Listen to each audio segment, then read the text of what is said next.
سلامتی ہے ان آنکھوں پہ جو ہدایت پہ نظر جمائے بیٹھی ہیں، سلامتی ان کانوں پہ جو ذکر خیر کے منتظر رہتے ہیں، سلامتی ان قدموں پہ جو ہدایت کی راہ پہ گامزن ہیں۔ السلام علیکم ورحمۃ اللہ وبرکاتہ۔ تمام تعریفیں خدائے بزرگ برتر کے لیے جو وحدہ لا شریک ہے، نہ کوئی ثانی ہے نہ کوئی ہمسر ہے، وہ بے مثل ہے، بے نظیر ہے۔ درود لامحدود محبوب رب الودود، راحت العاشقین مراد المشتاقین، حضرت محمد مصطفیٰ، آپ کی آل پاک، آپ کے جانثار انصار اور اصحاب پر۔ عزیزان من، آپ دیکھ رہے ہیں الف لام میم، میں آپ کا میزبان محمد اویس ربانی تہہ دل سے آپ کو کہتا ہوں خوش آمدید۔ پروردگار کا بڑا شکر احسان ہے کہ اس نے ہمیں عزت کے ساتھ، محبت کے ساتھ اور رزق روٹی عطا فرمائی ہے، خیر کے راستوں سے، شر سے بچا کے رکھا ہے۔ اس نے ہمیں دین اسلام جیسا ایک ایسا دین عطا فرمایا ہے کہ جس میں ہدایت بھی ہے، برکت بھی ہے، خیر بھی ہے، عزت بھی ہے۔ اور اسی عزت کو اگر ہم بیچ دیں یا پھر اسی عزت کی آغوش میں ہم دوسروں کی عزت کو داغدار کر دیں تو پھر ہم سے بڑا بدبخت کوئی نہیں ہے۔ اسی معاشرے میں کہ جہاں ہم مدارس میں جاتے ہیں، مدارس کے اچھے چہروں کو اور بہت سارے اچھے کاموں کو سب کے سامنے رکھتے ہیں اور خوش ہوتے ہیں، اطمینان کرتے ہیں کہ یہ کام کتنا پیارا ہو رہا ہے، وہیں پہ ہماری ذمہ داری بنتی ہے کہ اگر کوئی کالی بھیڑ، کوئی ایسا انسان جو خود اس عظیم نام، اس عظیم ادارے اور اس عظیم فعل کو بدنام کرنے کے لیے آگے ہے، تو پھر ہم نے اس کی نشاندہی بھی کرنی ہے اور اس کی مذمت بھی کرنی ہے، اور ہم نے اسی قوم کی مظلوم بیٹی، بہن، بھائی کے ساتھ کھڑے ہونا ہے۔ میں پروگرام کے آغاز پہ ایک واقعہ آپ کے سامنے پیش کر رہا ہوں۔ غالباً راولپنڈی کا یہ واقعہ ہے، 3 سے 4 دن ابھی اس کو گزرے ہیں۔ 16 سال کی لڑکی ہے، مسکان نام ہے، اور اس کو ایک شخص نے جو اسلام کے روپ میں ہے، مولویوں کے لبادے میں ہے، مگر ذلت اس کے چہرے پہ چھائی ہوئی ہے۔ اگر یہ کیس سچا ہے، مبینہ طور سے ظلم و زیادتی کا نشانہ بنایا، اور ساتھ میں وہ اساتذہ بھی شامل تھے جو خواتین پڑھانے والی ٹیچرز ہیں، انہوں نے نشہ آور چیزیں پلائیں اور اس کے بعد لڑکی بے ہوش ہو گئی۔ معاملہ کچھ بڑھ گیا، ابھی بھی لڑکی کے انٹرویوز آ رہے ہیں، کورٹ تک معاملہ جائے گا۔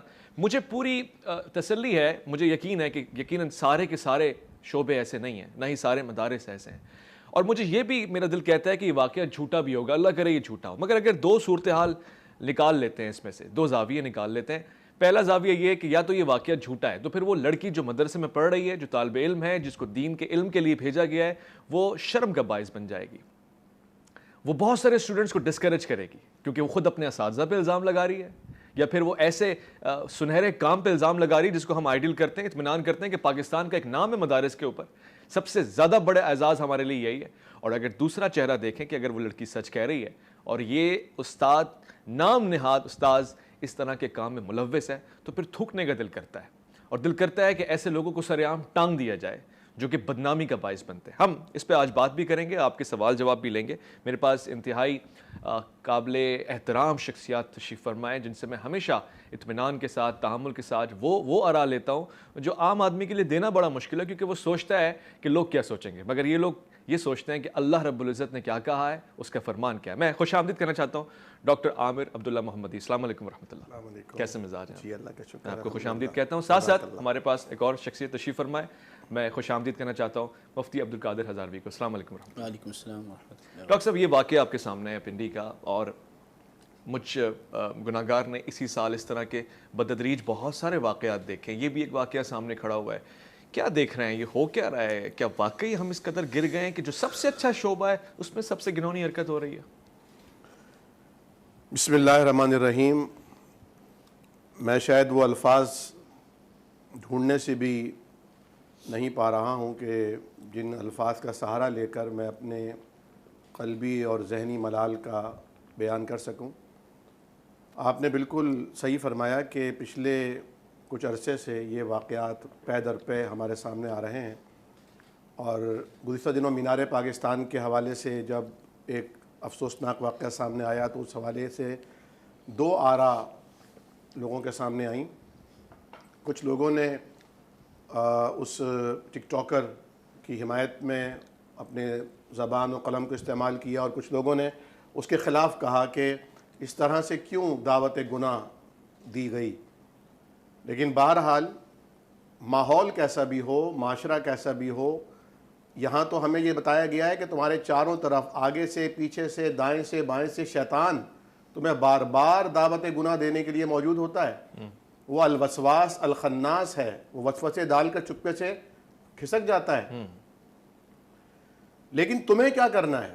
تمہیں کیا کرنا؟ تمہیں صراط مستقیم کی اتباع کرنی ہے. قرآن کریم فرقان حمید نے عورتوں کو خطاب کرنے سے پہلے مردوں کو خطاب کیا ہے. قل للمؤمنین یغضوا من ابصارہم، مومن مردوں سے کہیے کہ اپنی نظروں کو جھکا کے رکھا کریں. پھر فرمایا قل للمؤمنات یغضضن من ابصارہن، وہ بھی اپنی نظروں کو بچا کے رکھا کریں. لیکن آج میں یہ دیکھ رہا ہوں کہ جو مغرب ہے وہاں جہاں پر یہ کہا جاتا ہے کہ وہاں سے گناہ یعنی گناہوں کی جو آماجگاہ ہے جی، وہاں پر ایک عورت چاہے وہ مختصر لباس پہنی ہو یا مکمل لباس پہنی ہو، وہ اپنے آپ کو مکمل سیکیور محسوس کرتی ہے.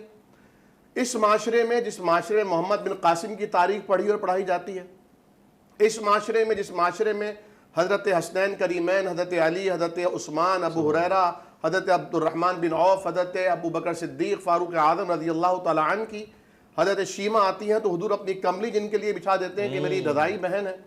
اس معاشرے میں یہاں پر نہ وہ لڑکی محفوظ ہے جو مناسب لباس نہیں پہنی، اور نہ وہ محفوظ ہے جو نہ صرف مناسب لباس پہنتی ہے بلکہ برقعے میں چادر اور چار دیواری کا جسے بظاہر تحفظ حاصل ہے. جی، یعنی آج کے معاشرے میں مفتی صاحب بھی اس بات کی گواہی دیں گے، علماء کے پاس باقاعدہ خواتین آتی ہیں، وہ کہتی ہیں حضور کوئی وظیفہ بتائیے، کوئی تعویذ دیجئے کہ میں اپنی بیٹی کو اس کے باپ کی نظروں سے محفوظ کر سکوں. اللہ اکبر، سگے باپ، کہیں کوئی فادر ان لا کے حوالے سے، کہیں کوئی ستیلے باپ کے حوالے سے، کہیں سگے باپ کے حوالے سے. اور یہ جو علماء ہیں، العلماء ورثۃ الانبیاء، یہ تو علماء انبیاء کے وارث ہوتے ہیں. جی، انبیاء کرام تو تہذیب اور ادب اور تحفظ اور عفت کے اونچے مینارے ہیں. دنیا نے ان سے سیکھا ہے حیا. جی، تو آپ اندازہ لگائیے کہ یعنی حضور کریم صلی اللہ علیہ وسلم کی محرم راز سیدہ عائشہ صدیقہ طاہرہ طیبہ عفیفہ رضی اللہ تعالیٰ جو خود کنواری تھیں، وہ آپ کے حبالہ عقد میں آئیں. وہ فرماتی ہیں میں نے کوئی کنواری لڑکی ایسی نہیں دیکھی جو میرے حضور سے زیادہ شرمیلی اور باحیا ہو. اللہ اکبر. اللہ کے حبیب اتنے باحیات ہیں کہ ایک کنواری کم سن آپ کی زوجہ محترمہ یہ گواہی دیتی ہیں کہ اتنی حیا اور اتنی شرم تو کسی کنواری لڑکی میں بھی نہیں دیکھی جاتی ہے جتنی حضور میں ہے. ان کا کلمہ پڑھنے والے. اور پھر آپ دیکھیے کہ یعنی یہ مجھے وہ الفاظ نہیں مل رہے کہ جن الفاظ تو ماشاءاللہ قادر الکلام ہیں، آپ کے سامنے الفاظ قطار باندھ کر آتے ہیں، لیکن میں طفل مکتب میں بہت ہی یعنی اس وقت عجیب کیفیت سے دوچار ہوں.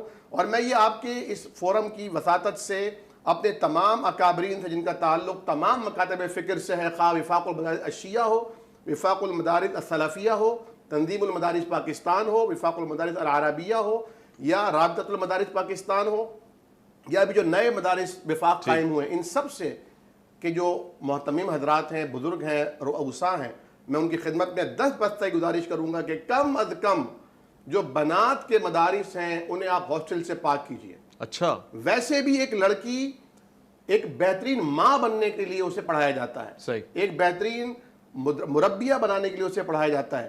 وہ جب تک اپنے گھر میں نہیں ہوگی، اپنے والد، اپنی والدہ، اپنے چھوٹے بہن بھائیوں کا وہ ماحول نہیں دیکھے گی، وہ ان کی کیسے تربیت کر سکتی ہے؟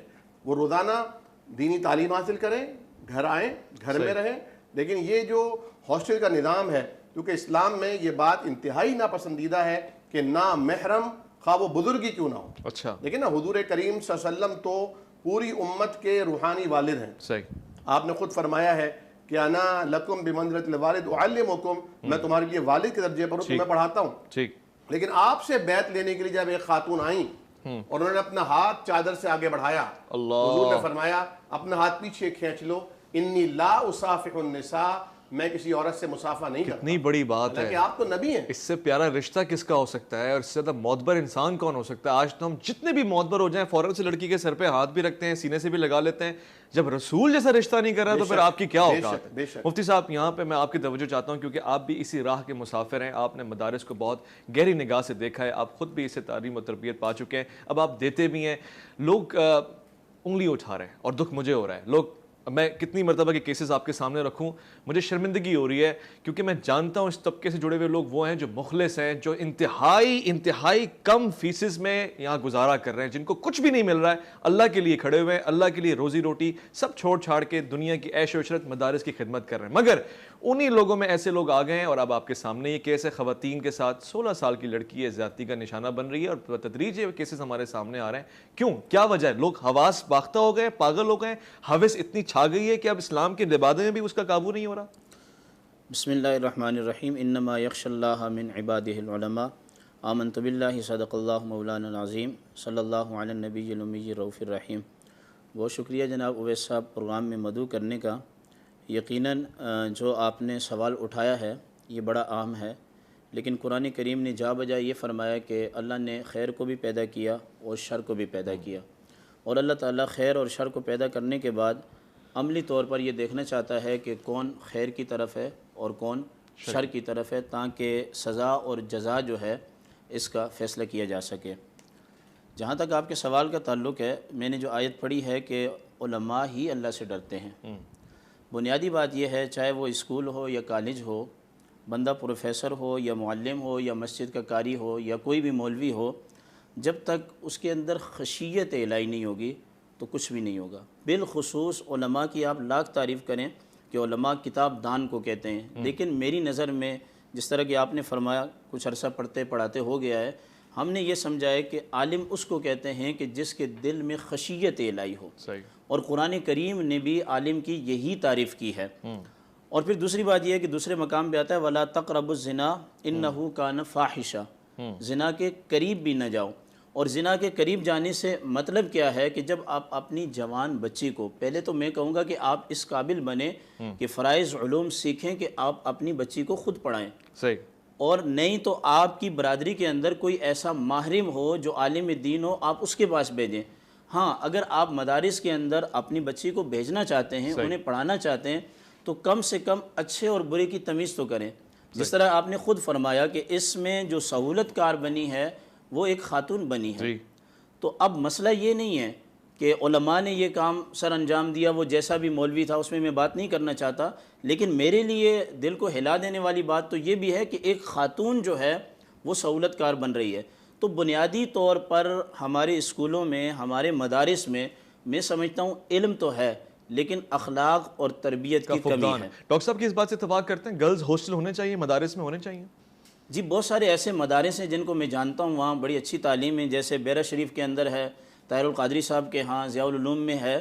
اگر کوئی ایسی جگہ ہے کہ جہاں پر مرد حضرات کا آنا اور جانا بالکل کوئی امکان ہی نہیں ہے، تو میرے خیال سے خیر سے محروم نہیں کرنا چاہیے۔ اور اس میں ایک اور پہلو بھی ہے کہ ہم نے یہ بھی دیکھا ہے کہ بہت ساری ایسی یتیم بچیاں بھی ہیں کہ جو کہ اپنے رشتہ داروں کی خدمت کے لیے ہی رہ جاتی ہیں، اور پھر وہ اسی میں لگا لیتے ہیں، ان کو آزمائش میں ڈال دیتے ہیں۔ بہت سارے مدارس کے اندر ایسی بچیاں بھی ہیں کہ جو اپنے بہتر مستقبل کے لیے پڑھ رہی ہیں۔ اگر کہیں پردے کا انتظام ہے تو پھر میرے خیال میں ہم اس خیر سے دور نہیں کر سکتے۔ آداب کے ساتھ میں ڈاکٹر صاحب سے اس معاملے میں اختلاف کروں گا، اور جہاں اگر یہ پردے کا بندوبست نہیں ہے تو پھر مسجد میں جا کر عورت کو نماز پڑھنے سے منع کیا گیا ہے۔ تو چاہے جائے کہ آپ مدارس میں بھیجیں یا رات کو آپ وہاں چھوڑیں، بات یہ ہے کہ وہ لوگ کیسے ہیں، واہ واہ واہ واہ، خوبصورت بات، ان لوگوں کو دیکھیں۔ نبی صلی اللہ علیہ وسلم نے تو عورتوں کو یہاں تک فرمایا ہے کہ لا تمنعوا اما اللہ مساجد اللہ، اللہ کی باندیوں کو، اللہ کی بندیوں کو اللہ کے گھروں میں جانے سے مت روکو۔ آپ کہہ رہے ہیں روکا ہے، حضرت نے اختلاف کیا، بحث ادب احترام میں بھی اختلاف کروں گا، حضور نے تو نہیں روکا۔ البتہ عائشہ نے یہ فرمایا تھا کہ اگر حضور کریم صلی اللہ علیہ وسلم آج ہوتے، تمہیں دیکھتے اس حالت میں کہ تم اس طرح جا رہی ہو تو تمہیں روک دیتے، لیکن اما عائشہ نے بھی خود نہیں روکا، کیونکہ روکنے کا استحقاق حضور کا تھا، وہ دور ختم ہو چکا تھا۔ بہت خوب۔ یہاں پہ میں ایک مختصر سے وقفہ لے لوں، جو ہے صحابہ کرام کے جو اقوال ہوتے ہیں اس پر بھی حدیث کا اطلاق ہوتا ہے، اس شروع سے ہم نے بات کی ہے۔ ٹھیک ہے، میں اس پہ وضاحت چاہوں گا آپ سے، کیونکہ اب یہاں پہ ایک موقف یہ ہے کہ جب خواتین کے لیے مسجد میں آنے سے ممانعت ہے تو پھر مدارس اور ہاسٹل لائف کیا چیز ہوتی ہے، مگر وہیں پہ دلیل یہ آ رہی ہے کہ جی ممانعت تو نہیں ہے، روکا تو آپ نے اور میں نے، یا پھر کسی بزرگ نے بھی روکا۔ ایسے بات کریں گے، لوٹ کر آئیں گے، کیونکہ آج میرا دل چاہ رہا ہے کہ اقبال کے اس مصرعے کو تو کم سے کم پڑھوں کہ گلا تو گھونٹ دیا اہل مدرسہ نے تیرا، کہاں سے آئے گی صدا لا الہ الا اللہ۔ کیا واقعی یہ وہ مدارس ہیں یا پھر کوئی اور بات ہے؟ مختصر وقفہ الفلامی میں آپ کا انتظار۔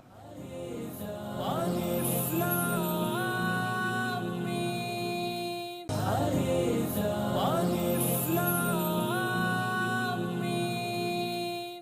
آمدید خواتین و حضرات، مگر توجہ کے ساتھ، تحیر کے ساتھ، اور خاص طور سے آج اپنے وجدان کو روشن کریں، کیونکہ آج ہم آپ کی بہن بیٹیوں کے لیے، اپنی ماں بہنوں کے لیے آواز اٹھا رہے ہیں۔ اب شاید ملک کا ماحول ایسا بن گیا ہے، مینار پاکستان بہت ہی مقدس مقام ہے، بہت ہی قابل احترام مقام ہے، مگر وہاں پہ جو ہوا وہ آپ نے دیکھا، سنا، اور سب کچھ ہوا 400 کے قریب مردوں کے سامنے ہوا۔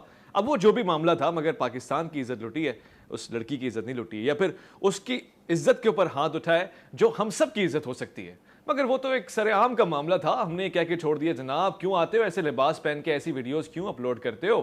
تو پھر تم خود ذمہ دار ہو، عورت ہی ذمہ دار ہے، لہٰذا اگر عورت باپردہ ہو، بانقاب ہو، شرعی لباس میں ہو اور اچھی جگہ پہ ہو تو شاید اس کے ساتھ ایسا نہیں ہوگا۔ مگر ایک اور تماچا ہمارے معاشرے نے ہمارے منہ پہ مارا کہ عورت با شرعی لباس میں ہے، باپردہ ہے، اور مدرسے جیسی عظیم مقدس جگہ پر ہے، اساتذہ کے درمیان ہے، اور پھر ایسا معاملہ ہوتا ہے کہ 16 سال کی عمر میں اس کے اوپر ریپ اٹیمپٹ کیا جاتا ہے، ڈرگ پلائی جاتی ہے اس کو۔ میں بہت توجہ چاہتا ہوں اس پہ مفتی صاحب کی۔ آپ نے بیان فرمایا کہ خواتین کو ممانعت ہے، اب ذرا اس کیس کے قریب آ رہے ہیں، تو پھر کیا خواتین کو کس نے منع کیا؟ کیونکہ رسول اللہ کی حدیث تو ان کے حق میں ہے کہ نماز کے لیے آ جائے، کیا کیا جائے؟ جی بیچ میں بریک آ گئی تھی، چونکہ ڈاکٹر صاحب نے بھی گفتگو میں حصہ لے لیا تھا۔ حدیث شریف ہے، شرح معانی الآثار کی ہے، امام طاوی نے نقل کیا ہے، اور آپ نے فرمایا کہ سرکار دو عالم صلی اللہ علیہ وسلم نے ارشاد فرمایا کہ عورت کی بہترین نماز اس کے گھر میں ہے، اور مرد کی بہترین نماز جو ہے وہ مسجد کے اندر ہے۔ دوسری بات یہ ہے کہ اعتکاف کے معاملے میں بخاری شریف میں یہ روایات موجود ہیں کہ جب امہات المومنین کے خیمے مسجد نبوی کے اندر لگائے گئے تو آقا کریم علیہ الصلوۃ والسلام نے جو امام بخاری نے الفاظ ذکر کیے ہیں اس میں جلال کی کیفیت میں وہ خیمے اکھاڑے، اور اکھاڑنے کے بعد جو ہے وہ پھر نبی کریم علیہ السلام نے اس سال خود بھی اعتکاف نہیں فرمایا۔ اچھا، تو اس سے یہ پتہ چلتا ہے کہ ہم بالکل یہ نہیں کہہ سکتے کہ آقا علیہ السلام نے عورتوں کو مساجد سے منع نہیں کیا، یہ ہم بالکل نہیں کہہ سکتے۔ جہاں تک ڈاکٹر صاحب کی بات ہے تو پھر ایک مکتب فکر بخاری شریف کی اس حدیث کی خلاف ورزی بڑے شور سے کرتا ہے اور بڑے زور سے کرتا ہے کہ وہ رمضان المبارک کے آخری عشرے میں خواتین کو اعتکاف کی مسجد میں اجازت دیتا ہے اور ان کے ہاں گھر میں اعتکاف نہیں ہوتا۔ تو خیر یہ جزیاتیں علماء کے اختلاف ہے، اس میں بات کی جائے۔ اور پھر میری نظر میں یہ حدیثیں بھی ہیں کہ حضور علیہ السلام کے پیچھے جب خواتین نماز پڑھتی تھیں تو آپ علیہ الصلوۃ والسلام نے فرمایا کہ اس وقت تک خواتین اپنے سروں کو نہ اٹھائیں کہ جب تک مرد حضرات اپنے سروں کو اٹھا نہیں لیتے، کیونکہ بخاری شریف کی روایت میں یہ ہے کہ اس وقت 2 کپڑے صحابہ کرام کے پاس ہوتے تھے، ایک تہبند ہوتا تھا، ایک اوپر کی چادر ہوتی تھی، اور جب سجدے میں جاتے تھے تو معاذ اللہ بچائے اتنی غربت سے، اتنی فقیری سے بچائے کہ صحابہ کرام کے سطر نظر آتے تھے۔ ایک حدیث میں تو یہاں تک آیا کہ ایک خاتون گزری تو ایک صحابی نماز پڑھا رہے تھے، ان کا سطر نظر آ رہا تھا، فرمایا کچھ کر کے ان کو کپڑے تو پہناؤ، بہت کم سن تھے۔ جی ان کے کپڑے تو پہناؤ۔ تو میں اس میں یہ کہنا چاہوں گا، ایک تو یہ کہ مردوں کے سر اٹھانے سے پہلے عورتوں سے کہا گیا کہ اپنا سر نہ اٹھائیں، ٹھیک ہے، حالانکہ امام کی اتباع بھی ضروری ہوتی ہے جب آپ نماز پڑھ رہے پہلے ہوتے تو ہیں۔ امام آگے اٹھتا ہے۔ جی، اور دوسری بات یہ ہے کہ یہ جو تاریکی کے اندر نماز پڑھائی گئی، یعنی کہ فجر کی نماز تاریکی میں ہوتی تھی اور سلام پھیرنے کے بعد خواتین جو ہے فوراً واپس آ جاتی تھیں، اور پھر یہ بھی ہے کہ ایک خاتون جو ہے وہ دوسری خاتون کو اپنی چادر کے اندر چھپا لے۔ تو اسلام کے اندر عورت کے اوپر جماعت نہیں ہے، اس کا جماعت میں شامل ہونا نہیں ہے۔ مفتی صاحب آپ کی اجازت سے اگر آپ کی بات بھی اس بات مکمل کیجیے گا، مگر دونوں باتیں ان کے حق میں جاری ہیں نہیں۔ اگر یہ کہہ رہے ہیں کہ ایک تو تاریکی میں نماز ہو رہی ہے، ہمارے تو روشنی میں ہو رہی ہے فجر کی نماز، آپ اپنے مکتب فکر کو جوڑ کے بات کریں۔ دوسری بات آپ کہہ رہے ہیں اس وقت رسول خدا کے پیچھے خواتین نماز پڑھ رہی ہیں تو اس کے حق میں دلیل جاری ہے کہ نماز تو ہوتی ہے اور پھر سنت ہے خواتین کا پڑھنا، اس پہ کچھ کہنا چاہیں گے؟ جی میں کہہ رہا ہوں کہ اس میں جو رسول خدا نے نماز اپنے پیچھے ادا کروائی ہے اس میں کتنی باریکی ہے۔ اگر یہ شرائط پائی جا رہی ہیں اور کئی عورتیں مساجد کے اندر آتی ہیں تو یہ ایک الگ بات ہے، اس پر بات ہو سکتی ہے، لیکن میں بات بنیادی طور پر اس میں کر رہا ہوں کہ نبی کریم علیہ السلام نے خواتین کو منع نہیں فرمایا، یہ بات نہیں ہے۔ جہاں ہمیں کتب حدیث میں یہ احادیث طیبہ ملتی ہیں کہ خواتین مساجد میں آتی تھیں، وہاں میں بیان کر چکا، آپ علیہ السلام نے عورتوں کو گھر کے اندر نماز پڑھنے کی رغبت دلائی ہے، اور اس کے بعد چاروں خلفاء سیدنا ابوبکر صدیق، سیدنا فاروق اعظم، ان چاروں خلفاء میں سے کسی ایک کی مثال پیش کریں کہ ان خلفاء کے پیچھے خواتین نماز پڑھتی تھیں اور میں آپ کو یہ بھی بتاؤں کہ علامہ تفتزانی نے لکھا ہے کہ ہم عقائد کے معاملے میں حضور کے زمانے میں بحث نہیں کرتے تھے، کیونکہ حضور علیہ السلام کا زمانہ برکت والا زمانہ تھا، آپ علیہ السلام اس وقت موجود تھے۔ یہ فتنے اور فساد تو آئی بخاری شریف کی روایت کے مطابق فاروق اعظم کی خلافت کے بعد ہیں، تو وہ تو ایسا زمانہ ہے، وہ تو سچا زمانہ ہے، اس میں تو ہم بات ہی نہیں کر سکتے نا۔ اس میں تو احکام بھی آہستہ آہستہ ہے، پہلے پردے کا حکم نہیں آیا، پہلے نماز میں کلام کیا جاتا تھا، تو دین کو ہمیں سمجھنا پڑے گا کہ حضور کا آخری عمل اور آپ کے خلفاء کا عمل کیا ہے۔ ڈاکٹر صاحب سنت کو پھر ہم مثال نہیں بناتے، خلفائے راشدین کے عمل کو مثال بناتے ہیں، سمجھنے کے لیے درس سے کہہ رہا ہوں میں۔ 3 باتیں عرض کروں گا، حضرت مفتی صاحب سے اس بارے میں اس حوالے سے اتفاق کرتا ہوں کہ مرد کے لیے جماعت سے نماز پڑھنا فرض بھی ہے، اعلیٰ بھی ہے، اولا بھی ہے، اور فرضیت ہے اس کی، اور بغیر عذر کے وہ جماعت سے باہر رہے اس کی اجازت بھی نہیں ہے۔ صحیح، اس پر تو اتفاق ہے۔ اس پر بھی اتفاق ہے کہ عورت کے لیے جماعت فرض نہیں ہے، بلکہ اس کے لیے افضل اور بہترین جگہ وہ ہے جو نہ صرف یہ کہ اس کا گھر ہو بلکہ گھر کے اندر بالکل اندر کا کمرہ ہو، صحیح ہے، کوٹری۔ اس پہ تو اتفاق ہے۔ ٹھیک، نبی کریم صلی اللہ علیہ وسلم کے زمانے میں صحابیات نے حضور کریم کے پیچھے بھی نماز پڑھی اور ایسے پورشن میں پڑھی جہاں آگے مرد پڑھ رہے تھے کیونکہ جگہ کی بھی کمی تھی۔ مفتی صاحب نے خود آپ کے سامنے رکھی ہے بخاری کی روایت۔ آج پورشن الگ ہیں، آمد و رفت کے راستے الگ ہیں، وضو خانے الگ ہیں، پھر تو ہو سکتا ہے۔ نمبر 2۔ نمبر 3 یہ کہ نبی کریم صلی اللہ علیہ وسلم نے یہ حکم فرمایا ہے، لا تمنعو، نہ روکو تم، اور یہ جمع مذکر کا صیغہ ہے نہیں کا، لا تمنعو، نہ روکو تم اللہ کی بندیوں کو مساجد میں آنے سے۔ یہ نبی کریم صلی اللہ علیہ وسلم کا جو حکم ہے اس میں تحدید نہیں ہے، اچھا، کسی خاص وقت کے لیے، دور کے لیے نہیں ہے، اپنے زمانے تک معید نہیں۔ ٹھیک ہے، آپ نے جو فرمایا کہ حضرت نبی کریم صلی اللہ علیہ وسلم کا زمانہ میں عقائد نہیں لیے جائیں گے، اس پہ بحث نہیں ہوگی، فتنوں کا زمانہ بعد میں آئے گا، حضور پر شریعت کا اکمال ہوا ہے، الیوم اکملت لکم دینکم، حجۃ الوداع کے موقع پر سورہ مائدہ کا یہ حکم نازل ہوتا ہے، آج کے دن میں نے تمہارے لیے تمہارے دین کو مکمل کر دیا، واتممت علیکم نعمتی، اور اپنی نعمتوں کا تم پر اتمام کر دیا۔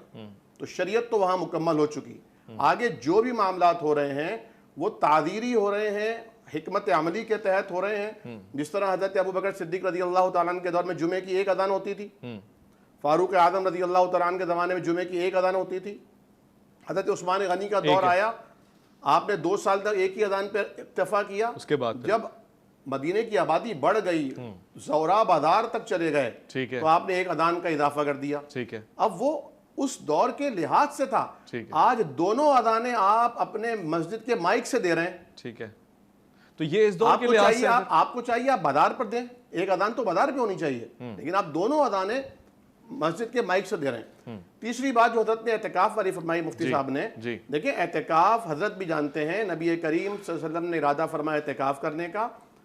آپ کو دیکھا دیکھی کہ ایک زوجہ محترمہ نے، ہماری ایک ماں نے اعتکاف کے لیے خیمہ لگایا، تو آپ ان کی حرص میں اچھا کہ وہ حضور کے ساتھ ان 10 دنوں میں قیام کریں گے اعتکاف میں، سب نے لگا لیا۔ اچھا، حضور جب آئے تو آپ کو یہ بات ناگوار گزری، سارے ازواج نے لگا لیا، ساری ازواج نے لگایا، یہ بات آپ کو ناگوار گزری، آپ نے سارے خیمے اتروائے، حتیٰ کہ خود بھی آپ نے اعتکاف نہیں کیا۔ وہ یہی کہہ رہے ہیں، خود بھی نہیں کیا۔ پھر اگلے سال آپ نے اس کی قضا دی اور 20 دنوں کا اعتکاف کیا۔ ہمارے جو اعتکاف خواتین کرتی ہیں وہ قرآن کریم کے اس حکم پہ کرتی ہیں جس میں قرآن کریم نے کہا کہ اور اعتکاف کی حالت میں تم یعنی زوجین مل نہیں سکتے، تو انہوں نے کہا جب لازمیت یہ 2 کے ساتھ یہ ہوگا نا، تو مرد بھی اعتکاف مسجد میں کرے گا، عورت بھی مسجد میں کرے گی اپنے پورشن میں۔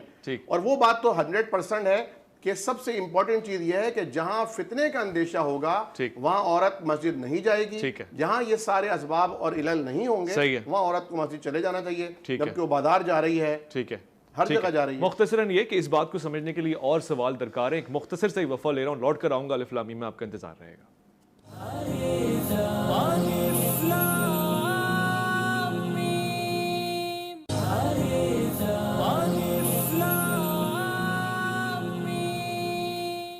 خوش آمدید خواتین و حضرات، میں آپ کو یہ بات صرف دہرانے کے لیے بتانا چاہتا ہوں کہ اتنی پیاری جگہ ہے، اس سے پیاری جگہ اور ہو کیا سکتی ہے۔ حرمین شریفین ہے، وہاں پہ اگر خواتین تشریف لائیں، اجازت دے رکھی ہے، مگر محرم کے ساتھ آئیں اور محرم جب لے کر آئیں گی اتنی پیاری جگہ پہ تو اس کا مطلب ہے خدا نے ایک خاص احترام رکھا ہے تاکہ ان کا خیال رکھا جائے. لہٰذا اب آنے کا مسئلہ نہیں ہے، مگر ساتھ ساتھ ان احترام اور تقدس کو، اور خاص طور پہ ان زاویے کو، ان تمام مراحلات کو، یا پھر میں اس طرح سے کہنا چاہتا ہوں کہ جو معاشرے کی خباثت ہے، جو شر انگیزی ہے، اس سے بچاؤ کیسے ممکن ہو، اس پہ بات کرنی ہے. تو اب ہم نے ایک قرارداد آج پاس کرنی ہے. کیا پتہ آج کے بعد اگر ہم اس بات پہ اتفاق کر جائیں تو گرلز ہاسٹل ہو ہی نہ. کیا پتہ ان کو اچھی تعلیم ملے مگر گھر بیٹھ کے ملے، یا پھر وہ کیمپس آئیں، اٹینڈ کریں اور واپس چلے جائیں. کیونکہ ایک حصہ عورت کی تعلیم کا ہے اور ایک تربیت کا. گھر میں جو تربیت ملتی ہے وہ شاید ہاسٹل میں نہ ملے. اس پہ ہم بات کریں گے. مفتی صاحب آپ اپنی رائے کا اظہار فرما رہے تھے، خاص طور سے ہم نے کہا اعتکاف بھی عورت کو منع کیا گیا. آپ نے کہا لیکن وہ ڈاکٹر صاحب کہہ رہے ہیں ہے اجازت. مجھے تھوڑی سی حیرت بھی ہوئی کہ ڈاکٹر صاحب نے کہا کہ لا تمنعوا جمع مذکر کا صیغہ ہے اور یہ اس سے وجوب کا معنی لے رہے تھے، اور پھر ساتھ ہی میں ڈاکٹر صاحب یہ بھی ارشاد فرما رہے تھے کہ گھر میں پڑھنا افضل ہے. تو یاد رکھ لیجئے اصول یہ ہے کہ جب واجب آ جاتا ہے تو پھر گھر کا آپشن بالکل ختم ہو جاتا ہے. ایک بات تو یہ. دوسرا اعتکاف کی انہوں نے بات کی کہ اس میں خاص طور پر ولا تباشرون وانتم عاکفون فی المساجد، عورتوں کا مساجد کے اندر اعتکاف کا ثبوت یہ اس آیت سے لیتے ہیں. وہ اس طرح لیتے ہیں کہ میاں بھی مسجد میں ہے اور اس کی بیوی بھی مسجد میں ہے تو وہاں قربت سے روکا گیا. تو آداب کے ساتھ ان سے گزارش ہے، مسجد میں ویسے بھی میاں اور بیوی کا جو ملن ہے یہ ٹھیک نہیں ہے، یہ ان کا دلیل پکڑنا بالکل بھی درست نہیں ہے. ایک بات. دوسری بات یہ ہے کہ اعتکاف کے بارے میں جب صریح حدیث آ گئی اور اتنا بڑا تحدید ہو گیا تو پھر خواتین کا کسی بھی مسلک کے ہاں مسجد کے اندر کم از کم اعتکاف نہیں ہونا چاہیے، اگر میں جانبداری سے بچتے ہوئے بات کروں. دوسری بات یہ ہے کہ یہ اتنا فتنے کا دور ہے کہ بخاری شریف کی حدیث ہے کہ آپ علیہ السلام اعتکاف میں تھے اور ایک خاتون آپ کی زوجہ محترمہ میری اور آپ کی ماں وہ آئیں، بات کرتی رہیں، کافی دیر ہو گئی. 2 انصاری صحابی آئے، انہوں نے دیکھا وہ آگے نکل گئے تو نبی علیہ السلام نے پیچھے سے آواز لگائی اور فرمایا کہ یہ حضرت صفیہ ہے. وہ صحابی پیچھے مڑ کے کہنے لگے یا رسول اللہ ہم بھی کوئی شک کریں گے؟ آپ علیہ السلام نے فرمایا تم شک نہیں کرو گے، لیکن شیطان انسان کی رگوں میں خون کی طرح دوڑتا ہے. تمہارے دل میں اگر یہ گمان بھی آ گیا نا کہ نبی کے ساتھ یہ کون خاتون کھڑی ہوئی ہے تو تم ایمان سے فارغ ہو جاؤ گے. تو اس کا یہ مطلب ہے کہ نبی کریم علیہ السلام نے جہاں اپنے پیچھے خواتین کو مخصوص اوقات میں نماز پڑھائی ہے وہاں دوسرے دلائل بھی ہیں کہ میں پڑھا رہا ہوں لیکن تم اپنے زمانے کو ذرا دیکھنا. اور آج پڑھتے ہیں قرآن کریم کہ والفتنۃ اشد من القتل، فتنہ جو ہے یہ قتل سے زیادہ ہے. اور مجھے یاد آ گیا کہ ابو داؤد شریف کی ایک روایت ہے، ایک خاتون کا بیٹا جہاد میں تھا جسے شہید کر دیا گیا. وہ دوڑی چلی آئیں آپ علیہ الصلوۃ والسلام سے سوال کرنے کے لیے اور انہوں نے نقاب اوڑھی ہوئی تھی. صحابہ کرام عرض کرنے لگے یا رسول اللہ، اور اس خاتون سے کہنے لگے آپ کے بیٹے کو میدان کارزار میں شہید کر دیا گیا ہے اور آپ نقاب اوڑھے ہوئے ہیں، اپنے آپ کو چھپائے ہوئے ہیں. تو وہ خاتون کہنے لگی میں سمجھوں گا کہ اس کو اہل حدیث بچیاں بھی سنیں، بریلوی بھی سنیں، دیوبندی بھی سنیں، ساری مسلمانوں کی بچیاں سنیں، سب مسلمان سنیں. کہنے لگی میرا بیٹا شہید ہو گیا تو کیا ہوا، میری حیا تو نہیں گئی نا، میرا پردہ تو نہیں گیا نا. تو آج کے دور میں جہاں تک ہاسٹل کی بات ہے، اگر مدارس کے بارے میں ڈاکٹر صاحب یہ کہہ رہے ہیں کہ ہاسٹل کو ختم کیا جائے تو پھر یونیورسٹیوں سے بھی ختم کیا جائے، کر دیتے ٹھیک ہے، اور پھر اپنی بچیوں کو بیرونی ملک کی یونیورسٹیوں میں بھی نہ بھیجا جائے، ایک ہی لیول سے دیکھا جائے. تو میں ڈاکٹر صاحب کی بات سے آپ کے پروگرام سے اتفاق کرتا ہوں. کم از کم آج ایک سنی حنفی اور اہل حدیث عالم اس بات پر اتفاق کر کے اٹھیں کہ ہم اپنی عورتوں کو نہ بازار بھیجیں گے، نہ مساجد میں بھیجیں گے، نہ مدارس میں بھیجیں گے، اور نہ ہم ہاسٹلوں میں رہنے دیں گے. میں تو اتفاق کرتا ہوں، آپ اس سے اتفاق کرتے ہیں؟ مسجدوں میں نہیں بھیجیں گے، اعتکاف نہیں کریں گے. جبکہ صحیح حدیث ہے کہ نبی علیہ السلام نے فرمایا کہ جب عورت بازار میں جاتی ہے تو فرشتہ کیا کرتے رہتے ہیں؟ اس پر لعنت بھیجتے رہتے ہیں. بازار پہ تو ڈاکٹر صاحب مان جائیں گے، مسجد پہ کیسے مانیں؟ حضور صلی اللہ علیہ وسلم نے فرمایا ہے کہ مساجد روئے زمین کی سب سے بہترین جگہ ہیں اور بازار سب سے بدترین جگہ ہیں. ایسا ہی ہے. اور مفتی صاحب نے جیسا کہ فرمایا کہ میں نے اس آیت سے جو استدلال لیا اس پہ مفتی صاحب نے ایک دلیل، اپنی عقلی دلیل پیش فرمائی. لیکن جس طرح آپ نے خود فرمایا کہ آپ حالت اعتکاف میں تھے اور حضرت صفیہ کو آپ چھوڑنے کے لیے باہر نکلے، چنانچہ پھر صحابہ کرام نے دیکھا اور آپ نے ان کو باور کرایا کہ یہ تمہاری ماں اور میری زوجہ محترمہ ہیں. تو اعتکاف نفلی بھی ہوتا ہے، اعتکاف وہ بھی ہوتا ہے جو واجبی اور فرضی ہوتا ہے. یہ اس آیت سے بتا دیا گیا کہ اعتکاف کرنے والا مرد ہو یا اعتکاف کرنے والی عورت ہو، اعتکاف کی حالت میں وہ اپنے گھر جا، کیونکہ اس زمانے میں مساجد میں واش روم وغیرہ نہیں ہوا کرتے تھے، جس کی میں چاہ رہا تھا آپ بات کریں، مساجد سے ملحق واش روم نہیں ہوا کرتے تھے. ٹھیک آپ اپنی ضرورت یعنی قضائے ضرورت کے لیے آپ جا سکتے ہیں اپنے گھر پر، یہ فقہ کا مسئلہ ہے. ٹھیک تو یہ پابندی عائد کر دی. ٹھیک میرا کہنے کا مطلب یہ تھا کہ اگر اللہ کے حبیب صلی اللہ علیہ وسلم نے خود نماز پڑھائی ہے اور آپ نے یہ بھی فرمایا کہ تمہاری افضل نماز اور اعلیٰ نماز وہ ہوگی جو تم اپنے گھر کے اندر پڑھو گی، ٹھیک اس سے آپ نے عورتوں کے لیے ایک میسج دیا کہ بہترین نماز وہ ہے جو تم پبلک سے ہٹ کر پڑھو گی. صحیح. مردوں کے لیے میسج یہ ہے اگر کوئی عورت اللہ کے گھر آنا چاہتی ہے نماز پڑھنے کے تو تم نے نہیں روکنا نہیں ہے. مرد کو الگ میسج ہے، عورت کو الگ میسج ہے. اگر اہتمام اس کے قدر جس کے طرح حساب سے عورت کے لیے حضور نے فرمایا کہ اگر میں کسی اللہ کے علاوہ کسی کو سجدہ کرنے کا کہتا تو عورت سے بیوی سے کہتا کہ شوہر کو سجدہ کرے. مرد کے لیے کیا فرمایا؟ خیرکم لأہلہ وانا خیرکم لأہلی. تم میں بہترین وہ ہے جو اپنی بیوی کے حق میں بہترین ہے. ایسا ہی تو یہ اس طرح ایک سوال، آخری سوال ہے، 1 منٹ میرے پاس رہ کے. ڈاکٹر صاحب ہم تو ہر چیز کو سنت کے آئینے میں دیکھتے ہیں اور اگر سنت سے وہ کام ثابت ہے تو پھر ہمیں کرنے میں فخر محسوس ہوتا ہے. خواتین کے لیے مدارس میں پڑھنا، امہات المومنین ازواج مطہرات میں سے کسی سے بھی ثابت ہے؟ کوئی بھی ایک ایسا مثال ہم کہیں کہ وہ کوئی ایسا تھا جو مدرسے سے پڑھ کے آئے، کوئی مثال ہم دے سکتے ہیں؟ اس زمانے میں جو مدارس تھے، ایک تو اصحاب صفہ جو صفہ کے اوپر آگے پڑھا کرتے تھے، باقی مسجد نبوی میں صحابہ کرام کے حلقات لگا کرتے تھے. اما عائشہ رضی اللہ تعالیٰ عنہ سے بھی خود صحابہ کرام آ کر پڑھا کرتے تھے. اور صحیح بخاری میں آتا ہے کہ صحابیات نے حضور کریم سے درخواست کی تھی کہ یا رسول اللہ ہمارے لیے بھی آپ کچھ وقت مختص فرمائیے، کوئی پیریڈ ہمارے لیے بھی ہونا چاہیے. تو آپ نے ان کے لیے بھی ایک دن مختص فرمایا تھا ہفتے میں اور آپ ان کو جا کے پڑھایا کرتے تھے. تو اس سے استدلال لیا گیا ہے.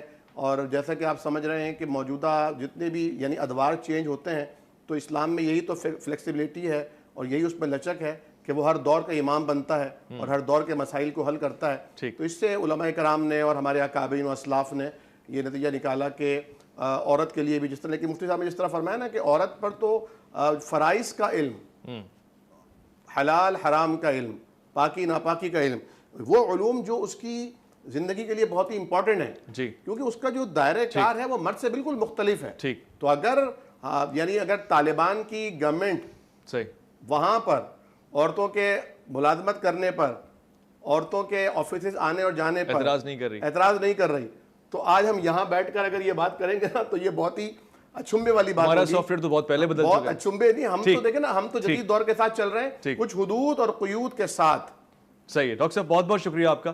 ڈاکٹر عامر عبداللہ محمدی صاحب آپ کا شکریہ. مفتی عبدالقادر ہزاروی آپ کا بہت بہت شکریہ. خواتین حضرات، ایک قرارداد میں لینا چاہتا تھا مگر قرارداد میں ایک سوال پیدا ضرور ہوا ہے کہ جب اللہ رب العزت کے گھر میں آنے کی بات ہوگی تب تو ہمارے پاس الگ زاویہ ہے، تو اگر بات مدارس کی ہے تو وہ بھی تو اللہ کا ایک ایسا پیغام بچھایا ہوا ہے جس پہ لوگ آتے ہیں، پڑھتے ہیں، رزق علم لیتے ہیں، تو پھر دونوں کو ایک ہی زاویے میں دیکھا جانا چاہیے. لہٰذا اب بات وہیں کی وہیں ہے. ہم کسی اور نشست میں ضرور اس پہ بات کریں گے.